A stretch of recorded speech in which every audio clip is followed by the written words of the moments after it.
I was living in Hobart at the time of the '67 bushfires and at the Department of Agriculture, and I was listening to the radio, and which was probably the best thing I could have been doing. I was working at the Department of Agriculture, designing their publications, and as the day went on, obviously things became more hectic, and I was living in West Hobart at the time with my parents, and every now and then I'd ring up my mother and see what was going on there, and she said, "Oh yes, it seems okay."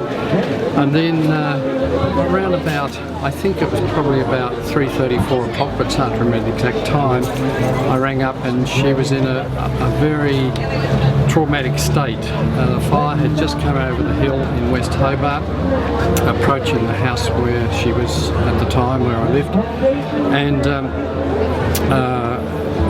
I immediately said, "Look, I'm leaving," and I ran to my car, which was parked in Battery Point, and I got in my car, and at the time the building that I was in was right on the waterfront in Hobart, so it was a fair way to run. So I got in my car and set off for West Hobart. But the thing I remember most was it was Rafferty's rules on the road. Everyone was ignoring the traffic lights, and I think to me that's the lesson, especially of a fire in a city.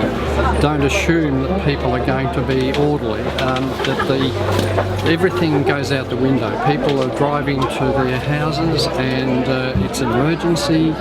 And in fact, one of the things I also remember is the light. It was very difficult to tell what colour the lights were because of the sky colour being orange and heavy smoke. Very, very hard to tell what colour the lights were, and people going through when the lights were obviously red, people going through the traffic lights, which means that the lesson learnt there for me was that in a situation where it becomes catastrophic, which it was on that day, that we should be passing on, I guess, to future generations that sort of experience is what they can expect if a fire comes into a heavily populated area, and that people are racing to get to their houses, and the traffic rules go out the window.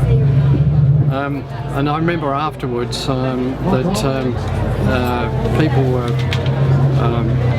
obviously traumatised, and my former wife at the time was working in theatre in the Royal Hobart Hospital, and I remember collecting her after we weren't married at the time, but I remember collecting her, and certainly she was in a very traumatic state.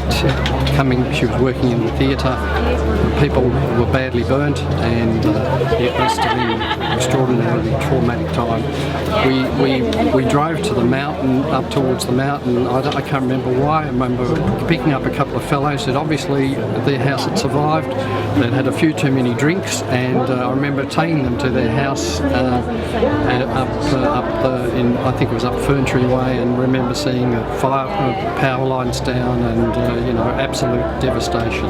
So the whole experience was a salutary lesson to everyone, I guess, in Hobart, and traumatic experience for everyone.